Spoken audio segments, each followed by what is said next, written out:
What the fuck did I get myself into? Hey, what's up, meatballs? Mr. Meat Hook here. Welcome to the first Wild Eye Wednesday. If you're watching this the day that it drops, I know it's Thursday. Life got in the way of filming and releasing on Wednesday. It's like 5 o'clock in the morning on Thursday, so it's dropping today. But the very first one, as you can see by the title on the thumbnail, is Amityville Clownhouse. So the first thing I need to say about Amityville Clownhouse is that it is a direct sequel to Amityville The Legacy, which I have not seen. Don't know if it would have helped any, but I've not seen that. Also, this movie was originally released under the title Amityville Evil Never Dies, and is actually just a re-release of Amityville Toy Box with a different title. So what the fuck, Wild Eye? That's kind of deceptive, in my personal opinion. You shouldn't be doing that shit. So if you've seen Amityville Evil Never Dies or Amityville Toy Box, you've seen Amityville Clownhouse. The movie is 73 minutes long. 8 minutes of that is the ending crawl of credits. And when I say crawl, I mean fucking crawl. That shit goes slow. Another 2 minutes and a half are the opening credits. There is a 10-minute flashback to Amityville The Legacy. So actual new content for this movie, it's only around 50 minutes. Of that, there is a 4-minute scene. No bullshit. A 4-minute scene of just footage from different angles, stuff like that, of one of those, what do you call them? Little clapping monkeys with the cymbals. It's 4 minutes of that. And there's another 2 minutes in a park of a lady literally drawing in real time the Amityville windows. What the fuck? So real movie time, you're looking at about 45 minutes. This movie has so many problems. When they're outside, the coloring is frequently either orange or the white balance is off really bad, and it's kind of like it's washed out. The color is washed out with so much white because the color balance is off, the white balance is off, and they needed to do color correction and they didn't. I get it. My coloring, my lighting, not always the best. I'm a YouTube channel that makes videos for free. This is a fucking movie that costs $15 at Amazon or $4 to rent with an actual budget, apparently. It's not okay. There are times in this movie where the dialogue is completely missing. People's mouths are moving. There's no sound coming out. The actual sound is all over the place. Like, I had to keep turning my TV up and down to be able to hear. And there were times where the sound effects were the sound effects or music were much louder than the dialogue. So whoever did the sound on this, they're fucking terrible. It's also the same person that did the cinematography. And it seemed like there was a scene where they tripped and like the camera shook all over the place, and they didn't edit it out. They just left it there. So many scenes where the dialogue's too low to hear. I had to turn my TV, like, I normally watch my TV on 20 to 25, maybe 30 if it's really low. I had to put my TV on over 50 to be able to hear any dialogue at all.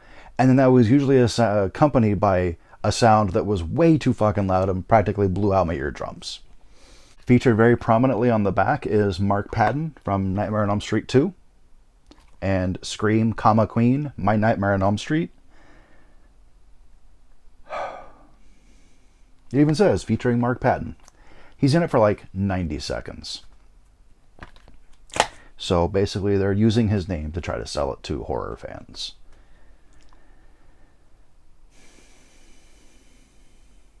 The acting was pretty bad at times. It's micro budget. I can forgive that. but it's hard to follow, especially since I haven't seen Amityville the Legacy. Maybe that would have made a difference. But I'm assuming the 10-minute flashback scene summed up what I needed to have seen, although it seemed out of place. I really don't understand what the fuck I just watched.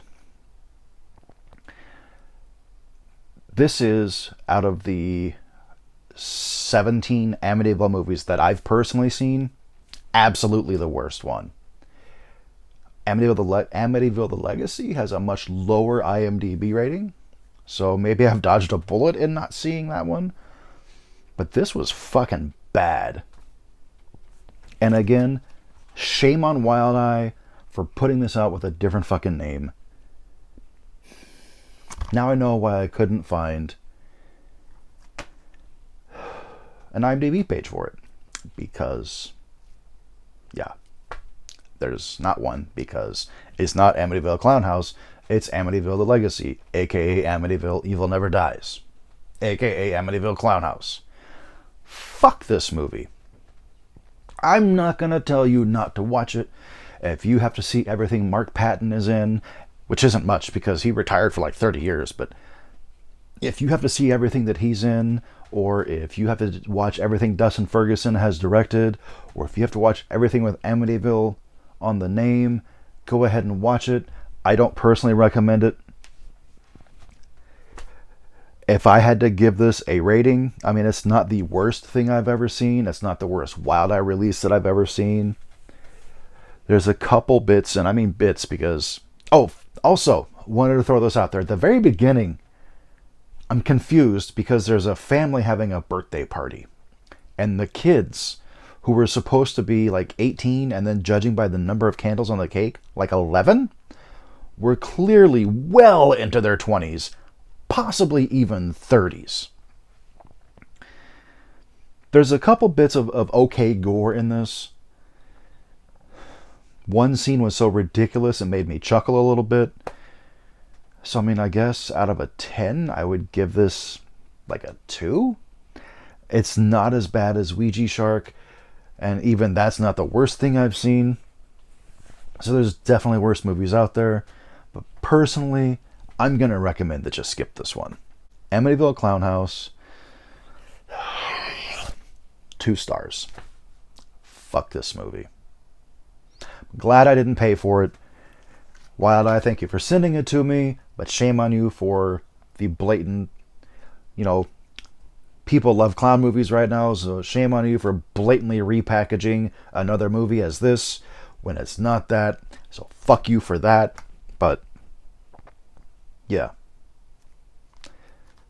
I know that I had said, if you've been following me, I know that you had said, I said that I was going to be doing Life Form first, and I was going to, until I saw that this wasn't out yet. Because, under this name, it's not. It's released this coming Tuesday on the 15th of September, 2020.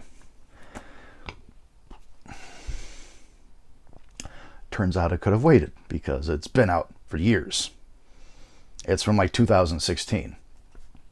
But again, fuck that movie. I don't suggest it. Don't recommend it. Fuck it. Anyways, guys, I shouldn't be shitting on an independent micro-budget film, but it was really bad.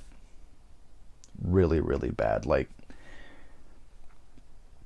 if the sound had been even throughout the whole thing, it would have been much easier to watch. That's my chief complaint about it, is the sound being so inconsistent. Sometimes it's really loud, sometimes it's really quiet. There's a couple times where there's no dialogue at all. It just makes it hard to follow, makes it hard to watch. Anyways, again, thank you so much for watching. I want you to have a great day, be cool, be spoopy, and support independent horror. Deuces.